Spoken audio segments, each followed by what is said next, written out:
Fesi yake kunyangara kwayakaita ikoko ndo zvakaita moyo wake. Kuora kwakaita mazino ake ndo zvakaita nemweya wake wakaora kudhara ndisatani anofamba pano. Tikati vauya vachinja pfungwa kuti gamba kwatinoziva kuti munhu kuti mugwiri. Gamba kwamugwiri futi. Aiwa ndataura nekachokwadi.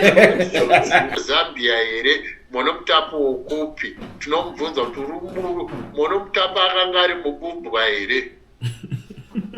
Isi tinobudikira akatoya toti chitionesei panoro hatisi kukurambidzai kuita Monoptapo. Ichituonesei pekuti rakanga riri bumbwa iye Monoptapo because kana anga asiri mubumbwa mumwe munhu anotozobuda munyika muye achimhanya because varume vasati vakamborohwa akamanjisi tinozvikwanisa. Aiwa maopposition ndeavo.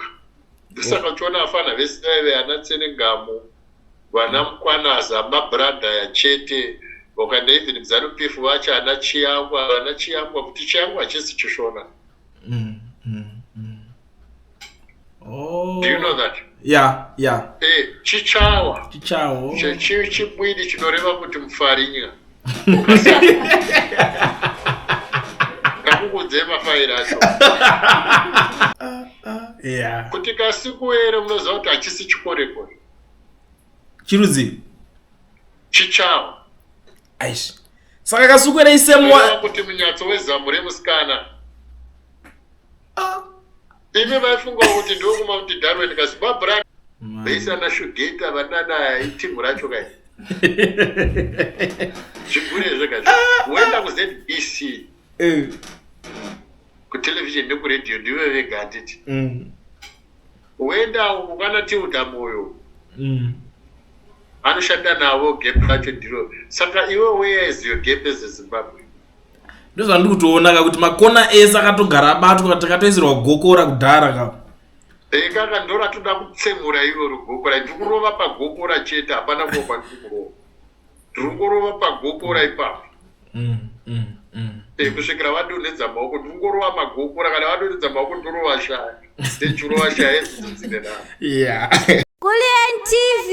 Atibatike zvechopu. Muri yeZimbabwe ndadzoka zvekare kana muchinge makateerera news idzi kubva kudhara. Aiwa inini panapa indoziva ndonakidza because channel ineyi ndo iri kupedza panyaya dzese dziri kuitika dzepolitics. Saka nhasi ndoda kuti muzvinzwire mega. Musazoita nyaya yekuudzwa nemakuhwa because nyaya kana dzichinge dzabuda panapa zvakakosha kuti muzongo acknowledge kuti Kulian wapedza basa. Saka zvamanje manje kana uri muSouth Africa uchida kuregisterwa company vovhurwa FNB business account zvaizi bata ONO education research anongokupedzera masports usasaswera uchikumbira vanhu maaccount avo zvinozokunetsa zvemabank account izvi chingobata ONO panhamba idzo dziripo company registration anokurovera zviri easy even if you're outside South Africa uchida kuregisterwa company South Africa unokwanisa futi kungoregisterwa utori kwauri kokoko chingodi shit valid passport education research yana ONO chidhiri baba.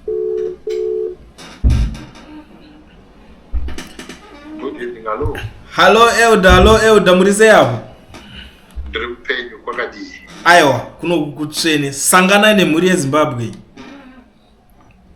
Aiwa tinotenda tinokwanisa mhuri yose kune vari muZimbabwe nevari kudiaspora kunzvimbo dzose naika especially panguva ine yechando. Chokwadi.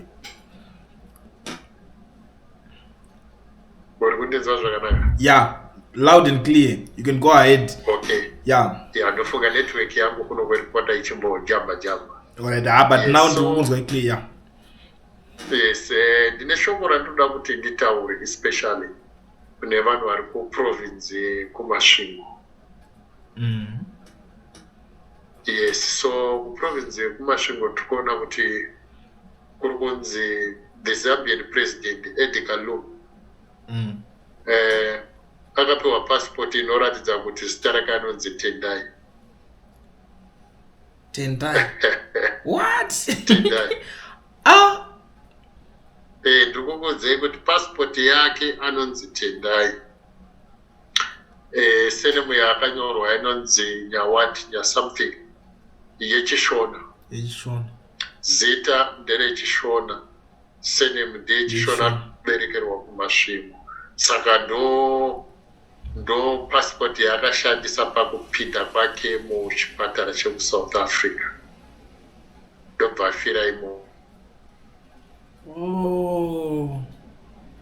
Saka mumarecords emuSouth Africa ekuchipatara ari kuti tine muZimbabwe akafa, hakuna muZambian akafa. Saka toda kuti tibvunze maZimbabwe kuti especially vanhu vekumasvingo muri kuti kudii pamusoro pehama iyi inonzi Tendai asi kuZambia anonzi Edgar Lungu, the president wechitanhatu, the 6th Zambian president. This is serious. So family ya president weku Zambia Edgar Lungu ne political party yavo yavanoti PF yakaenda kukoti yakataiwa one of the highest court in South Africa. Zvikanzi hakuna muZambia akafa kuchipatara, kwakafa muZimbabwe anonzi Tendai.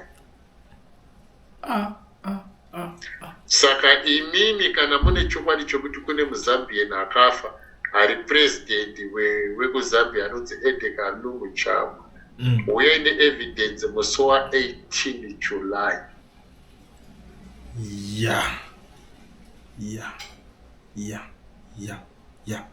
Pari kupisa.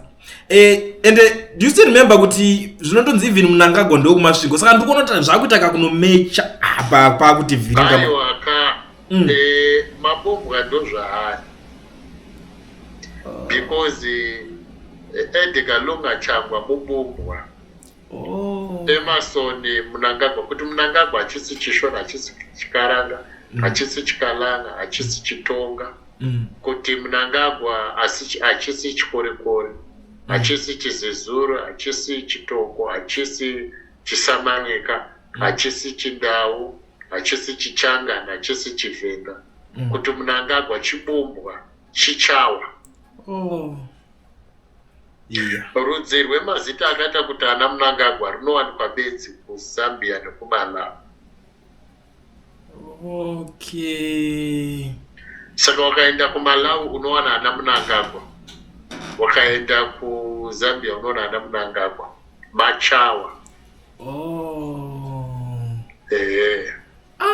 So nawo iripo ndiye kuti uyu muchukunda uyu Constantine Gouveia akabva mhanya kuZambia uchida kunoedza kunogadzirisa but now South Africa government ndo yatsika madziro because kujustice system hakuna chitsotsi, ndokuti kuti vati Edgar Lungu zviri kunzi azviite nekuda kwokuti kana zviri zvokuti Edgar Lungu zvinoreva kuti akabreacha ma-international laws ari anoconcern ma-head of states. Uye diplomatic passport yakapiwa haina kunyorwa kuti Chagwa wokumasvingo, pakatonyorwa Tendai. Achinzi akaberekwa kumasvingo, ndobva akakurira ikoko kupikita, ndokudzidza ikoko. So profiling yacho iri kuratidza kuti Tendai uyo aitoshanda, akamboshanda kuBuruwayo nokuHarare, kwete zvokuti akaita president kuZambia aiwa. Saka profile yaTendai wacho uyu anova Edgar Lungu Chagwa wokuZambia iri kuti muZimbabwe zvekuZambia haatokuzivi because passport yacho haitorina chidhindo chekuti akambobhuruka netega achibva muZimbabwe achienda kuZambia.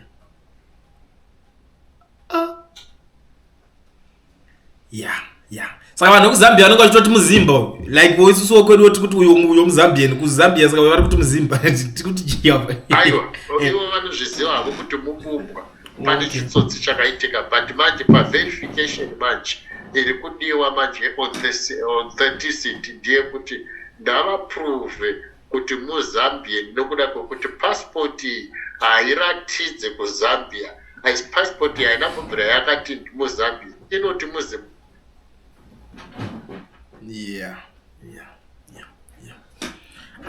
Saka zvakutyisa vanhu havangopanana zvitupa, vakutoita zvavanoda nenyika yedu, totoita mugeni akomanaka. Asi yega ma-PF members akawanda e-political party PF ekuZambia vakapiwa zvitupa vandisa.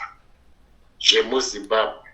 That is why wakaenda kuintelligence dzemuzimbabwe you find kuti unoona kune vanhu vakawanda vekuzambia vari in power. But some of them they hardly can speak Shona. Ukaenda ikoko unoona kuna na Mwale, vana Mwasi, vana Banda, vana Piri. The list is endless.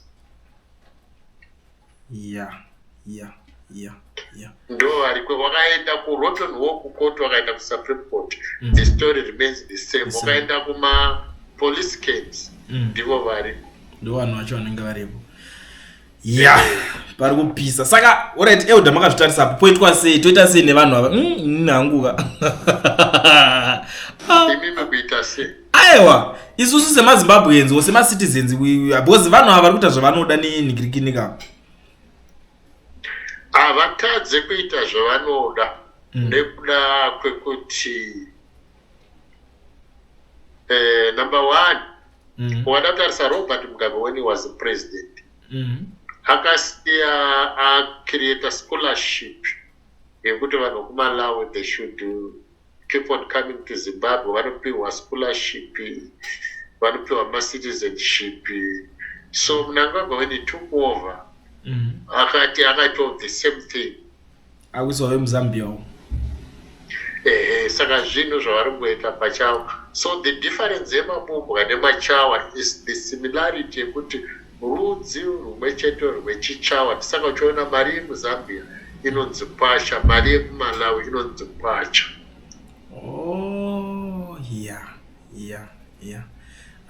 So it makes sense.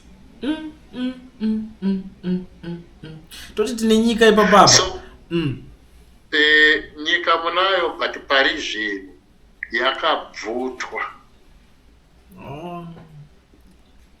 That is why wakaenda kuBulawayo. Mandevere akawanda anofungidzira kuti Mashona ndivo vakatora dzimba dzakawanda dzemuBulawayo because havazive kuti vabumbwa nemabwini. You see, vanotovenga vachitoti Mashona, havazive kuti no, they are not Mashona. Vangoyo mabumbwa nemanhikirikina asi vachingotaurawo Shona. Yes, because they are born into the country. Yeah, it makes sense. Ndosaka vari kuitira vanhu utsinya mani munyika yeye. Aiwa, vakasadaro they will lose power.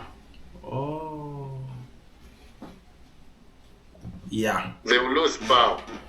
So the problem yavakaita ndeyekuti vakanyanya kushandisa utsimbi for a long time.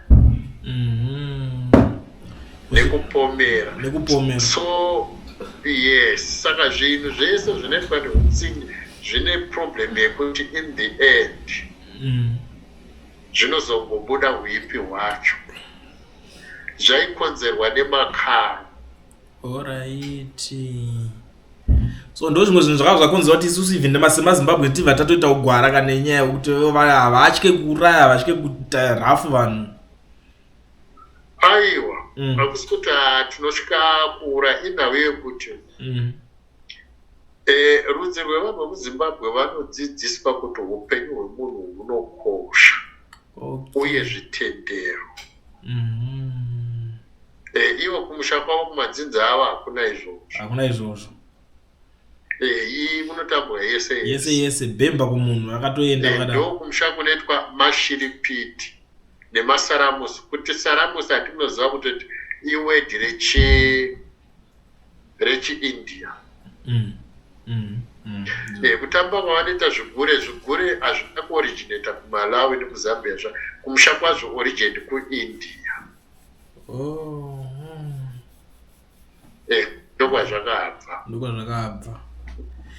Neuroyi hwekuita masaramusi nemashiripiti zvakabva futi kupi kuIndia, ndokwa zvakanyanya. Alright. But isu semaZimbabweans, don't you think kuti panhikirikini kuti vanhu vese havazonzi vasvika vaita take over vaita chinji, don't you think kuti zvakakonzereswa nenyaya yezvitendero like zvamambotaura like zvemachechi kuti sakabva tatanga kungorizina zvakanyanya? Zvakaitika ndezvekuti mugore ra1933 the Rhodesian Labour Association mugore ra1933 yakati vanhu vazhinji vakanga vabva kuMozambique during nationhood, and nationhood inguva yakatarwa mabhodha kuma18 sharp handitika. Saka vanhu vatakanga tinavo vekuMozambique vakange vari vashoma paLabour Force yakanga yambouya panhau yehondo yekutanga yeFirst World War, kozoita nhau the Second World War inova hondo yaHitler, of which vanamadzibaba edu mazhinji akaenda kuhondo yainzi kuhondo yaHitler. So vakasiya pane vacuum, pane space painiwa Labour Force, saka they had to employ that Labour Force kubva kuZambia nekuMalawi. That was before the Federation of Rhodesia in Nyasaland. Ati munoziva kuti the Federation of Rhodesia and Nyasaland yakatanga 53 to 63. Yeah, ichokwadi. It was there for 10 years, I think. Yeah. So ava vakaenda kuhondo, so vakasiya gap in the industry, so the Rhodesian government had to import. So kuimport kwakakaitwa Labour Force muSouth Africa yainzi panguva yeWenera. Wenera yakanga iri kambani yaipa vanhu mabasa. That is why there was nobody from Mozambique, from Zimbabwe and Zambia vaibhadhara mari dzekuenda kuWenera, vanhu vaitakurwa mahara. Nezvitima naika. Then vositakurwa nemabhazi vachidziwa kunoshandira kwakati nekwakati nekwakati. So by the same measure, ndokuya kwakaita vanhu ava vachipinzwa into the industry. So that vanhu vakanga vari cheap labor. So hurumende dzokwavo dzakanga dzichitambira mari. Do you get the idea? Yeah, ndikuibata. Semari yakadyiwa neZANU-PF yevanhu vakashanda kuWenera. Sekubhadharwa kwaitwa vanhu kubva panguva yeRhodesia. Rhodesia, hurumende yaAnna Smith yaitora mari kubva kuSouth Africa yevanhu vayo vakanga vachishanda kuWenera ichidya. Vana Mugabe vakatorowo futi dzimwe dzemari handitika dzevanhu vekuWenera vakadii vakadya. So hurumende dzeZambia neMalawi dzakagamuchira mari yekuti vanhu vavo vari kushanda kuRhodesia. Dzakagara dziri. Ndikuibata iri kunzwika nyaya yacho. Alright, pane imwe ndirikini iri kupisa futi these days vatangoti yamenoti wai yangopinda mumusoro mangu nyaya yekuti hanzi vakuda kuchinja ndirikini kuti vaite kingdom iyo. Yakambopfuronikwa murene nyaya. But ine problem yekuti sequence yavarida kuita aiitwe navo. Uyu wemavendero uchidhakwa ichichi ndochamuri kutaura. Eka ndiye akangobuda chitoti tatoisaina ende madocuments acho akangotenderera kusegulate. Kana inini I can do better than him. Saka hazvina basa, handiti zvine mabumbwa nemabwide. Vanopiwa freedom yekungotaura zvavada. Kuchinja a republic into a monarchy. Iva yavari kuti kingdom inonzi monarchy yavarida kuita. Handitika. Havakwanise kuita munhu mutapa uyu wavari kusingazive. He was an empire. So the extension of that empire was from Cape Town up to all the way kunana Angola and southern Kenya. Ndiwe empire yaMono Mutapa. Saka iye wacho aripo uyu Rombe chidhakwa ichi. Chichaita here Mono Mutapa from Cape Town up to southern Kenya. Akabroka wewe achakatomtarisa anozviita nei. Andimurikona saka kungotaura wazvirambidzwa nditi. Alright. But ipo pari kunzika vanhu vakuzokommentari dzevanhu zvakasiyana-siyana zvitaura vari kuzonzika ari vese anenge akabhekwa kana naningirikini nana Mnangagwa. Hazvina chokwadi kangava zviburitse pamaredhiyo avo netelevision avo kuti takawana mama. Yeah. Alright. But let's say kuti ada kuzviita ari Mnangagwa, do you think kuti pana ngamumise? Anozviita achizviti ndiani because iye kumusha kwake kuZambia. Yeah. Hatirambeka tinomubvunza kuti uri kuzviita uri ani werudzi rwupi iwe because tomuziva musha kwake handiti kuti muZambia saka anozviita achizviti iye ndiye ani.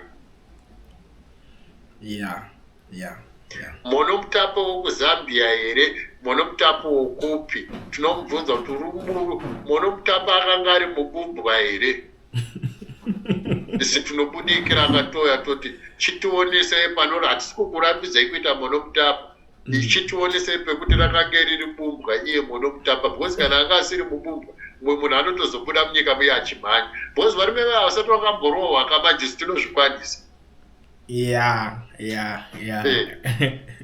But vachiri kuroveka here? Kuroveka hakuna munhu asingaroveke panyika. Kana inini futi ndinoroveka, kana inini ndichigona kuroveka ivo vanotadza kuroveka. That's true. Every head is a winner, every head is a loss. But zvinoenda nekuti uri kuroverwei. Ipapo ichokwadi. Handitika inini ndinoroveka, iwewe futi unoroveka, but ndatiende pashoko rokuti uri kuroverwei. But let's talk about nyaya yekuroveka because ndationa ine kwayakanaka yakuita direction. Pateta kuti avasati varohwa apa vanenge vachirohwa nenhikirikini nemacitizens nevanhu movement dzeopposition nechi. Aiwa maopposition ndeavo saka uchiona vafana vesaive ana Tsenengamu vana Mukwanaza mabradha yachete wakanda even mZANU-PF vacho ana Chiyangwa kuti Chiyangwa hachisi chishona. Do you know that? Chichawa chibwidi chinoreva kuti mufarinya ngakukudze mafairi acho.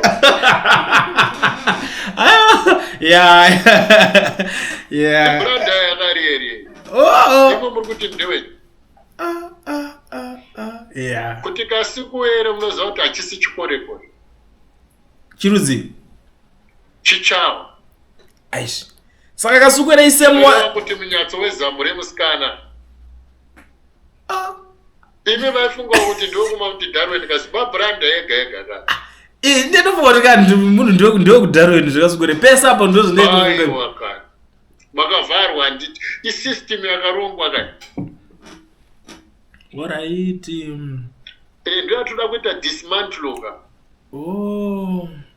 Okay. We are fighting against the system ka. Saka tikutaura nawe kusunungura nyika because honde yekutanga yatinoziva isusu yakanga iri yechindunduma pakabva yechindunduma pakauya first liberation yanambuya nehanda nanasekuru Kaguta kwakauya yechipiri yainzi the second liberation yana Leopold Takawira. Handiti 1979 hamuna kunzwa here kuti panzi kwadedzerwa ceasefire ana Mugabe vaenda kuLancaster House kuBritain muna September wakazodzoka muna December kune vakomana vakaramba kubuda musango hamuna kumbovanzwa. yakangopfuura nemunzeve.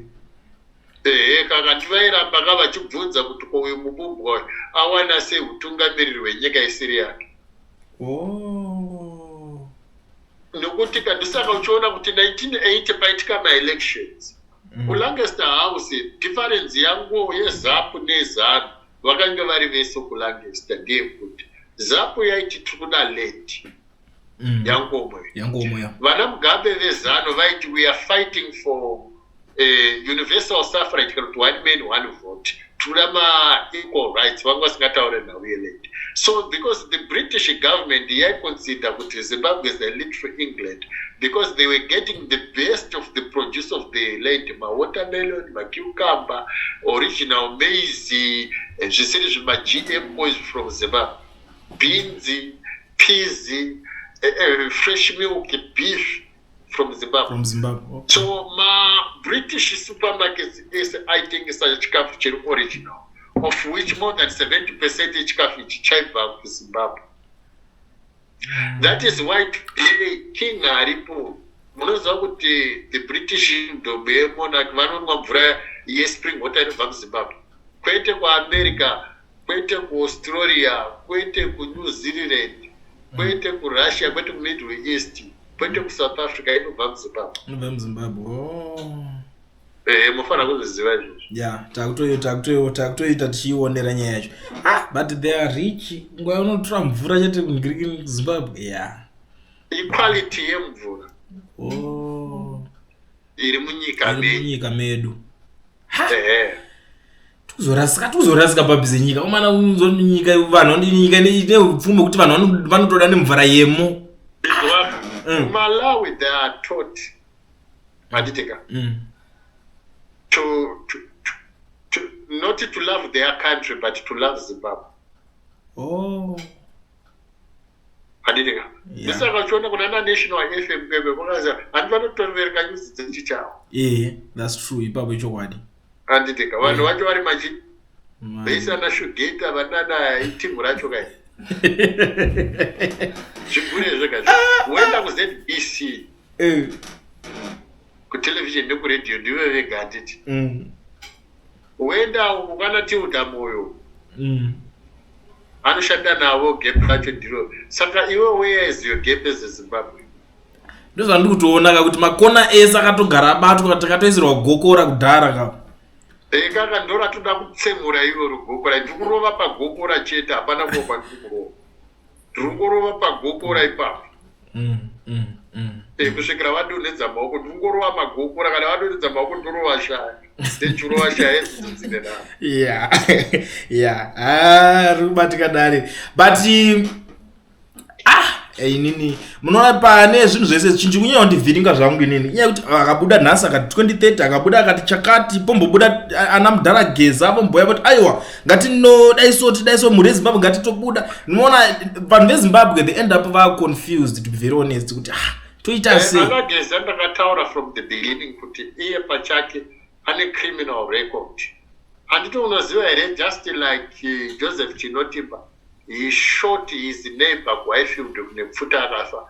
Joseph Chinotimba haana kumbobvira akasungwa akaprotectwa naMnangagwa.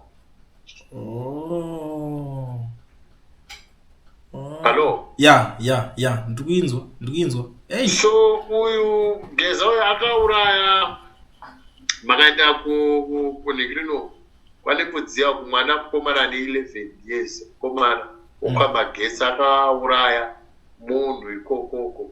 Then akatora mombe nembudzi even dzehama dzake. Imimi kamaiti geza muzi vakaenda kusanya makanoti Geza vanhu vanokutema ine matemo because vanomuziva ari munhu ane utsinye. Kunzvimbo dzese dzinonzi kuna Nanyimo kuvaita maroad block vachibvunza vanhu makadhi eZANU-PF. Vakatora mende yevanhu, vakatora mapurazi, vakatora mahotera. Vakarovesa zvinhu zvevanhu zvakawanda. He is a criminal. Haana kungonyangara pameso chete muchifungidzira kuti mwoyo wake wakanaka. Fesi yake kunyangara kwayakaita ikoko ndo zvakaita mwoyo wake. Kuora kwakaita mazino ake ndo zvakaita nemweya wake wakaora kudhara ndiSatan anofamba panyika. So imimi you expected the devil to do you any favor. Uye haana mbobvira akati pasine ZANU-PF. Vamwe vake vakatotoda kumudzinga muZANU-PF akati muZANU-PF hatibude. Zvakafanana nokuda kudzinga Satani mugehena. Handiti gehena riri muna Satani, iye Satani ari mugehena. Saka apo kwakuri kungoitiswa but akanyatsopandukira here vanhu ava vamwe vake ava kana kutenge ngori same WhatsApp group. Kupanduka ndakati ndati pasi neZANU-PF timutevere.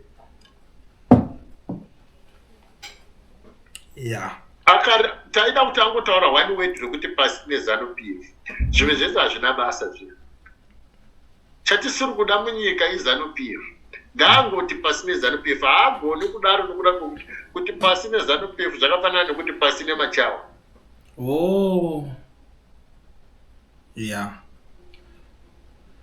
Ukanzwa munhu anoti pasi neZANU-PF munhu iye anenge achitoti pasi nemachawa. Zvakafanana naTendai Biti muZambia handimoziva. Iwe unoti murudzi. Inenyi kuti kaiti muriduka ndoti Biti saka ndechikuti handi. Ndokupi kumusha kwaTendai Biti unomuziva? Hatisi kuti vanhu venhingirike tikati vauya vachinja pfungwa. Kuti gamba kwati unoziva kuti munhu kuti mubwiri. Gamba kwamubwiri futi. Aiwa ndakutaura neka chokwadi. Tichindevere. Woko chimona akakura achishandisa cinema kwa amai vake. Ndoda kuti umufonero zvanzi naJudha wakakura achishandisa cinema. Akura akati ndakuda cinema kumusha kwangu yekuti chimona. Ipapo chokwadi uyu ane yaishandisa ipapo chokwadi. Iyo ndakatoba.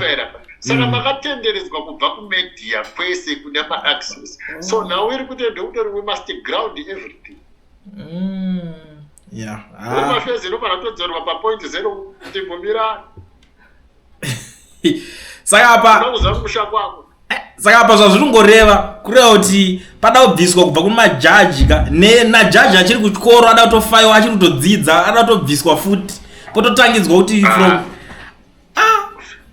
pakatoipa patikutoenda papoint 0.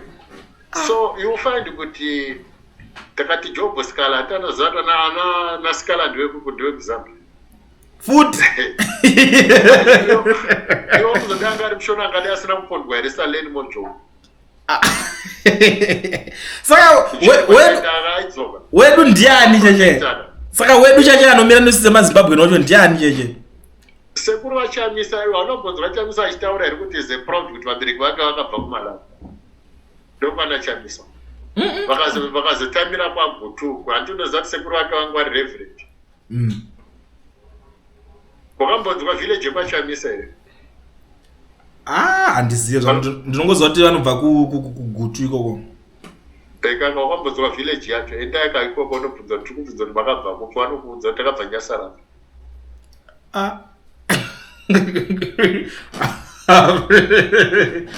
Aiwa zvepapa toda kutaurirana chokwadi kunyange chichekwadzi handida kuti vadzinge iyi. Zivai kuti uyu ndewenyu uyu akamira kuti make a decision are informed. But alright, takatarisa pane alright, ngati let's talk about vese so far varipo vari pa limelight vari muchinji vari nigirikini. Pangaita problem here kuti poitwa regime change yacho popinda vamwe vanigirikini vamwe rimwe team. Avaite change kawo change iripo ndipe maZimbabwe nesa Morgan Tsvangirai was Zimbabwe. Vakamuuraya vasati vamuuraya vakamutenderedza nemabomu.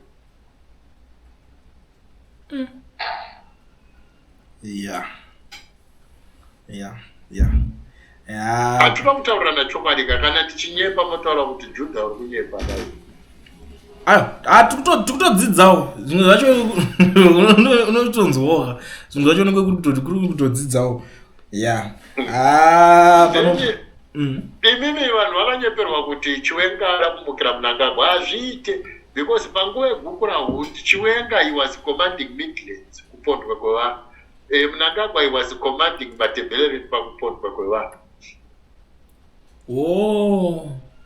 Saka imi muri kutaura kuti vanomukirana pakuti kudii? Hapana zvinhu zvakadaro. Saka apa tiri kuti Gukura Hundi haina kuitwa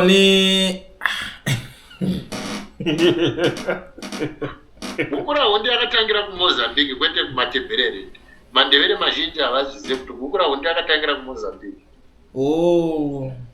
Kuna rebellion kwakaurayiwa zvirema zvakawandisa.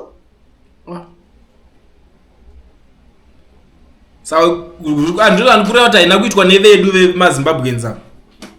Aiwa Gukura Hundi akaitwa kane mabomu kanayo. Handiti chachiri chigame chekuvharana 50th brigade yeNorth Korea trend yanga remabomu kanayo.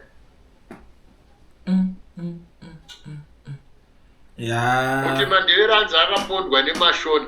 Uko pavaenda kumashona aenda atiwakambonzwa mumashona anoti hatiri kuona Mandevere hatiri kuona madzviti kudidiri vanorivengo paitemwa vanhu nokudidi vainotoro mabomu akaberekerwa Bulawayo osikokomita crimes zvichinzi Mandevere. So it was like dividing the people. Ndosaka ivo vanhu kana vatodivide godhara zvakunetsa kuti vachibatana kuti vachiuya vachimukira nenhigirikini nemarejima anenge aripo. Saka pakaipa takarwa left right center chaicho. Saka we must rewind, push back the ends of time. Pakaipa ndosaka izvo vakungoita zvavanoda kungotengeserana ma-ID vachipanana vachidii citizenship ari ngopuwa. Try to corrupt everything so that if you want to reverse it zvinonetsa, but hazvinetse tinongodzokera kuna 1980. Asi paringe ndine kamunenge muripo wafana teti chikupusha very hard zvakatonyanya munhu kumusha kwake munhu achadzokera kumusha kwake but vachadzoserekera vamwe vacho nemadilutira vakaita nyika iyi hakuna vasingadzokeri ndokupa example the Israelites vakagara in Egypt for 430 years havana kudzokera kumusha kwavo vakazongodzokera that's true. Then asitoda kutaura zvekure toda kutaura in the neighboring region kuti kune vanhu vakabva kuNamibia vakagara muBotswana for 200 years havana kudzokera recently just before Boko became the president. Vakadzokera that's true. Saka ava vakatanga kuya 1933 ava totadza kudzorera ava vemusuna. Asi panenge pakupisa kuti kunenge kukurudza ivo nemapresident avo hasi vanhu vacho vakasimba kutopinda kuzvigaro tichatomborova munhu pacho ndicharova munhu ipopayo inini ndicharova munhu ipopayo but nepfuti dzine vanhu vacho vaya hatingotenda tichibhalansa mafacts munenge musati varova munhu payo ndingoti hangu it simply means taura tiri pafoni I understand ndatonzwa zvakawanda sandaregedza kani ainina kuti the last word iko nezvemunoza ndakada kuti ndakaudza vanhu izvezvi sokuti gidri kuti ndatitrovei kuvanhu avamova control inini ndiri pandiri ndangotanga kungoti vanhu vakutotanga kutorohwa mutokontroleva so I'm just holding information kuti vanhu ndakatange vaziva pavari izvezvi ndakati gidri kuti rovai vanhu hondo iyo hamuchatoipedzi but manje hatidi kuita zvinhu zvisina order tinoda kuita zvinhu zvinoratidza kuti tiri vanhu vari kuziva zvavari kuita nokuti vazhinji pakati pedu havazivi kune dzimwe nzvimbo dzokuti this information yatiri kuita pass through kwauri umwe munhu haana foni yekuinza haana kana kambudzi umwe munhu haana kana radio ichokwadi ivo kunditaurira kuti kana zvipatara zvichisara zvisina kana mubhedha kana mapiritsi ivo vachivaka zvipatara kumusha kwavo mutoda kuti havazviziva kuti muzimbabwe vanhu vari kufira muzvipatara vanenge vachizviziva kana vachinovaka makoleji nezvikoro zvinodhura kumusha kwavo vachipa mascholarship vanhu vese vakatenderera mumaruzevha nomumaguta muvachishawa zvikoro zvekudzidza mutoda kuti havazvizivi vanenge vachizviziva so the point is that they must kill you first. Handiti mimi muri kutizera kuti vaona South Africa neku-UK ivo vari kubva kumusha kwavo vari kupinda munyika vachitupa vana saidi vamasabhuku unoziva kuti zvinorevei here kuti saidi zvinorevei ndakaona vakazara kazvechokwadi ndokutotorerwa nyika kwacho pane nharo ndikutozviona kuti pakaipa nyaya yacho ndisaka tiri kuti zvemapolitical party ndazvibhumira saka apa azvisunungura nyika hazvidi political parties aiwa kusunungura nyika hakuti kwene political party because so far katiri kutarisa zviri zvemapolitical party advocate Nelson Chamisa ndiani manumbers but tobva tapinda panyaya iyi yamabva kutaura yekuti saka pano unenge wada kudzoke advocate Nelson Chamisa ni manamba vanhu vaitera tsvangirai ndobva angotoinheriti nerafu dzavaitirana nanatokuzana kupenda naDouglas Monzero achitititi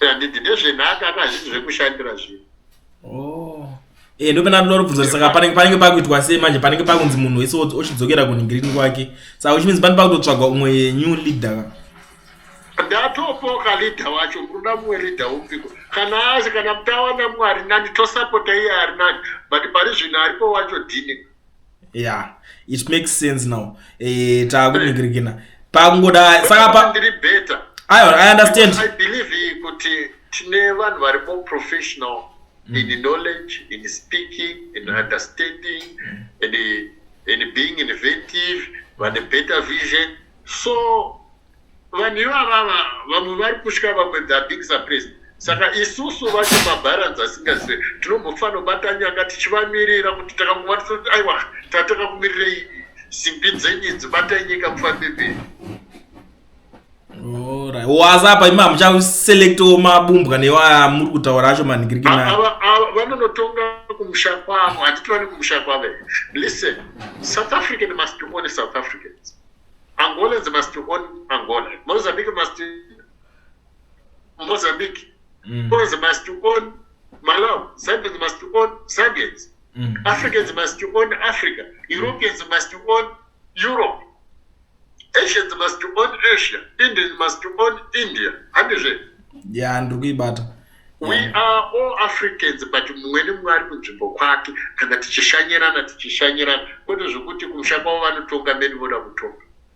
Kwava handibvumirwe kuita sabhuku, handibvumirwe kuita president. Kwete ndovati anze Obama akatonga wani kuAmerica, saka isi toda kutonga kuZimbabwe. Manje anga ari mbavha here murume uyu, aiponda vanhu here, aichinja maconstitution here, airambira pazvigaro here, anga asingana. Saka imimi muri kutaura kuti Obama wamuri kutaura muri wana Obama vari dzive utsinye hwekuponda hwekurigama election. Obama akatonga kuAmerica, isisi tiri vanhu vatema, this is Africa. Kumusha kwava havadi but pedu ndokwavanori. Ndikuibata. Pasi yeah. Saka kana pasiri fair paneti pasiri. Pane pakadongorwa munhu potoitwa zvamukutaura izvozvo ndikuibata nyaya yacho. Kutorowana ndo takatogadzira dhati homwe unoona titomborowana chaiko. But alright Elder, let's be very honest up. Panoda ma resources because those people mari vakabata. Vane everything like amakatona kana kudata gwera yacho achitaura tinorwirwa because tine wealth, tine upfumi. Saka tinoona akatombomanisa iye zvinonzi handiti kubaya tanga hama tichatanga tamumanisa iye tagwire iwedu ndokuti vatorwa vaonoti vanhu vatori committed. Sorry neshoko randashandisa. No, it's uncensored. They understand. It's uncensored. Asi hatisi kuita zvechechi. Hatisi kuita zvechechi. That's true. It's true. Saka uye tagwire hatisi kumanisa totomumanisa achida timbobreak. Uyo totomurova chechi. Kuti mabumbu azive kuti vanhu havakatsama. Pari kupisa. Aiwa, atatuta kuti panyaya yemaresources ndikuti bozi kuti vachisvikirika pane pachido mamwe maresources and stuff. I understand maresources atiri kuunganidza aya. Isusu takavhura account. Nezvimwe zvatiri kuita zvishoma tiri kufamba very very slow but very very strong. We are very few in numbers kune varipo because vazhinji vari kutya. But vacho ivavo we are so fearless. Patona account I think munozonikina ndoishare apa so that vanhu 100,000 vanondifollow apa napa vanokwanisa kuzoinikirikina vanenge vari interested if it's necessary. Yes. So the most important thing ndezvekuti tikarwa hondo tichirwira vanhu vasati vakuziva the difference. Unoziva kuti vamwe vavo they may be good. Vekumalawi. In Zambia, and they may be suffering like the rest of us. But zvinoitika ndezvekuti nekuda kwezvakaitwa nehama dzavo dzakakonzeresa the suffering of a lot of people. Tiri kuti ndatite push back the hands of time. Kana kuri kuti vanhu vanodzingwa munyika uri kana vanogara izvozvo zvinoitwa referendum nevaridzi vemunyika, especially machief. Nevamwe kuone zvasisina machifu vakatorwa powerless. Kumachifu zvakafambawo sei uko ndikuona machifu acho been rendered useless.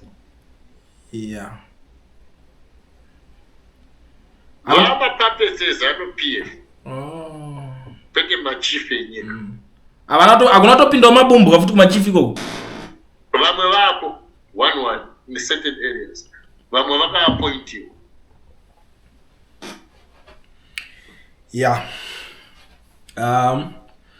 Ningirikina tadzidza zvakawanda paningirikina ndosaka zvichinzi kudzidza kuperi ndingaramba tichingonzwa tichingonikirina but I'd like to say thank you so much Elder for having time with us panapa.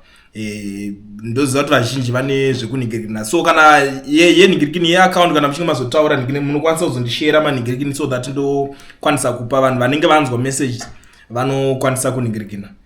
contribute on that because vanhu vari kutoshaya kuti toita sei, what's the way forward. Munoona ndonyaya I think account yatakavhura yakatonzi we the people, titso vanhu vacho, we the people chakuba.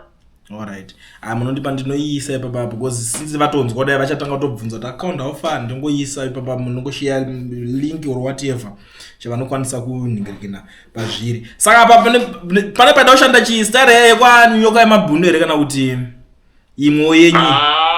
Isi tulatu zvekutomborowana katotanga tamborowana because kusinungura nyika ana nyoka yemabhunu aitawo zvavo zvavaita zvemasketi zvokuti handiti iye nyoka yemabhunu achanga haasi muzipa haasi futero ndisapenge mani maite sera mekuti musiwa ndiye kumusha kwaamai kwaima munovharwa papiko nguva dzese.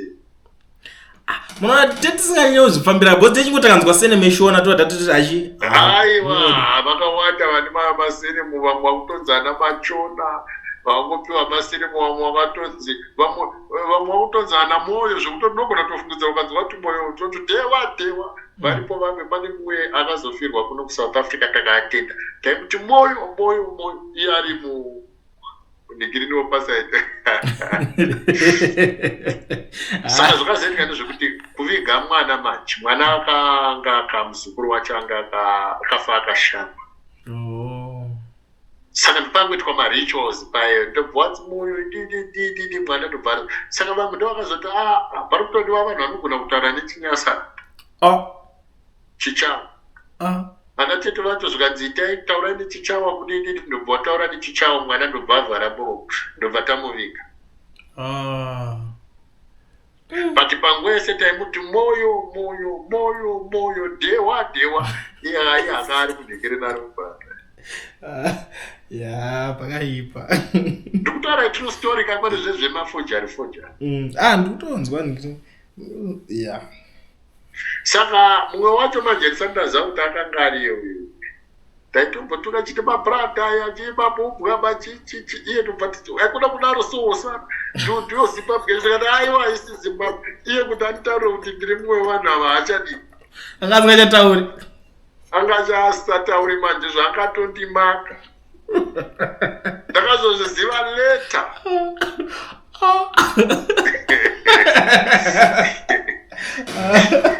Ndikava wakadi kutaura kuti inini ndiri mubwini. Ende munhu anengatomaka achizviti because akari munhu kuti anogona shona pamahwana asingaiti. Ndakavhariwa.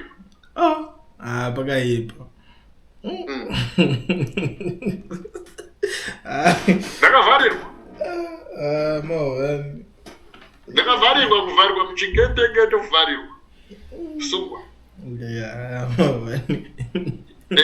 Zviri kumarudza atiti. Alright, it's okay, Oda. Thank you so much. Ndokutendai alright. Tichingoti apo neapo chimbodzokai mumbotaura nemaZimbabwe because I know kuti vachataura zvakawanda. Ndichitaura anogona kufungidzira kuti pamwe ndinorivengo maningi. Inini handitori nahasha, kune vanhu vane hasha vasikuda kutongodziva zvemafanisi. Ini nditori na hasha dzandinadzo hadzitombosvika pa2% yehasha dzine vamwe vanhu. Saka pacharohwa vanhu zveshuwa. Handikutokuudza ichokwa. Inini ndakasamisa vanhu kuti hamuvabate nyika iyi. Izvo zvinangopa nyika go ahead kuti hakuna rovai vanhu. Because muZimbabwe zvakafanana na-steel makers company yemuZimbabwe. Manager kusvika kune munhu anotsvaira the whole African company. Hapana muZimbabwe nowani arimo. MuZimbabwe tine unemployment isingaiti. Vanhu vese ndevekuMalawi. Ukaenda kumunicipality munoona anobhadhana piri vanhu vese ndevekuMalawi. Handiti. So isusu muno muSouth Africa muno tikutenda kuti nyika ine ndeyevaridzi. Ndeyavo. We cannot keep their jobs. Let them have their jobs. This is nyika yedu. We must go next our country. If you look, South Africa is so bigger, and it's almost 3 times bigger than Zimbabwe, if I'm not mistaken. But Kuma resources, we've got more resources, maybe 3 times or 4 times more resources than South Africa. But at Nama, then tunakwenda papoint yekuti mugore ra1979 ana Mugabe wachitora nyika mubwedu bwedu guruka. We had over 12,800 tons of gold to reserve bank. Tikutaura zvemarekodzika 12,800. The United States of America was second in 11,000 tons. Yo! Tikutaura mafigures. Ya, pakaipa za. Ndobva variita sei mabubura. Ndosaka makanyepera chinzi 15 billion ekwachiadzwa. Iwo unofungidzwa kuti diamond rekwachiadzwa rakaita 15 cents dze 15 billion. Hamusi kuona kuti kupenga here. Yeah, pakarowa metsa. Common sense tell you kuti diamond rekwachiadzwa rakari 15 billion equal to over 200 billion. Yeah, it's over that. It's over. But I still inotreseka itombozikana ndikaenda kupi yakatorwa nani pakatoshaya kuzi. Mari haiperi. Inozikanwa hakuna mari hombe isingazikanwi kwairi. Opa Mchinguru anoita mari ine 900 and something million United States dollars ani company ipi ana. Opa Mchinguru ndewedu hero. Oyo ndio uri avo kae mabubwa. Wazi ndewedu muZimbabwe uyu. Chiwenga uyu anoita mari anga iri kureserve bank anga ni over 4 billion United States dollars ani company ipi yekukamba mukaka. Tukakutaura nemafigures. Yeah, ndikutomanzwisa. Yeah. Anditi akaiwana ipi? Unoziva here kuti paakarambana nemukadzi wake uye Mary Wewe anga ane migomo yemagoridhe nemadiamonds yanga yakachererwa mukitchen kumba kwambuya vake Mvuyero. Kati ndataura nezvinhu zvechokwadi kakwari zvekutodzvengana. Ino handataura nekudzvenga ndisaka nditi kana tana kuti vanhu vachirohwa ndichangonodhishira vanhu chokwadi. Zvakafanana nenhau yaChidhumbu naMasedeki. Vanhu vanofungidzira kuti those people they were rapists what yet they were killed because vaiti ZANU-PF haifanira kutonga. Hatidi kutongwa nemaforeign. Ndo pane nyaya yako. Siriwa vakadamburwa musi. Kana uchida kugugula kana mukadati pane ma-eyewitness amakanzwa chinzi apa pamusha apa ndo pakarohwa naMachidhumbu naMasedeki uinde yakareba. Exactly. Vese vanasangana naMachidhumbu naMasedeki tinawo mamwe ma-eyewitnesses vese vaitaura zvakanaka pamusoro pavo. Aize. Yeah. Aiwa pane basa saka paroda kutomboshandwa zvakasimba. Basa munofanira kutomboshandawo kumwana. Pane basa homba. Ikoko kutaura kwavatete ikoko watosenza. Ichokwadi. Neni wandatosenza. Matosenza 100,000 people they will be watching vachinigirikina vachizivawo zvakawanda zviri kuitika ya. Nene mabubwa aripo pavushanzwa vachindituka zvishoma zvindakatoneka. Vanotituka dhemo yandinowedzera kutotaura chokwadi zvino dhemo vakadharadza vamwe ndikati musandituke because munhu anogona kukuprotecta ndo wacho amuri kutotuka.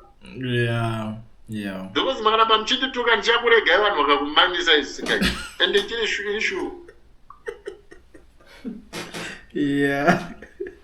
Ndikukuudza. Ichokwadi. Ndakati vanhu rovai vanhu pacharohwa munhu paipe ndakasati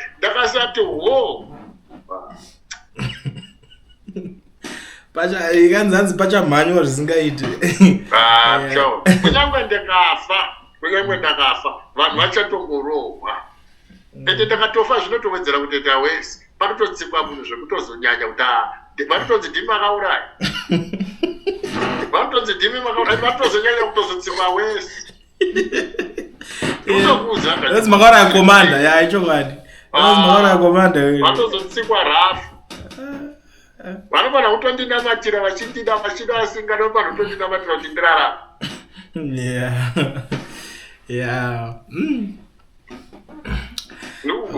Ichokwadi. That's true. All right. Thank you so much. Thank you for having time. Mabata dzakawanda vane nzeve dzekunzwa ndo patinoti vaita sevachanzwa vanzwa ipapa nditi. I think vanhu vazvinzwa kuti uyu Edgar Lungu chake chatonzi musi wa18 kukoti kwete kunoviga because ari kunzi haasi muZambian ari kunzi muZimbabwe because vakata chitsotsi chavo chokuti vaingotora zvinhu zvese zvemuZimbabwe vachingopanana iko kwavo. Iwe mwana muZimbabwe unoshayiwa passport nezvitupa vachipanana mapurasi vachipanana mastation.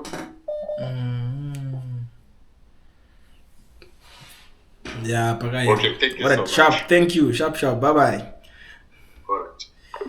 Right, that was Mr. Jeff Judah. I'm from Zimbabwe. I think munenge manyaso zvinzwira. Inini munoziva kuti dinyame tizhe ndinoweka nyaya kunge mates. Inini these days ndikungopa munhu wese platform. Iwe kana uchiziva kuti you have something to say, or if you know that you have what it takes to be on Kulian TV, this is my phone number. Get in touch with me, get in touch with my team. Sangana na Kulian chacho chocho munenge mchingoti Kulian chocho. Sangana neni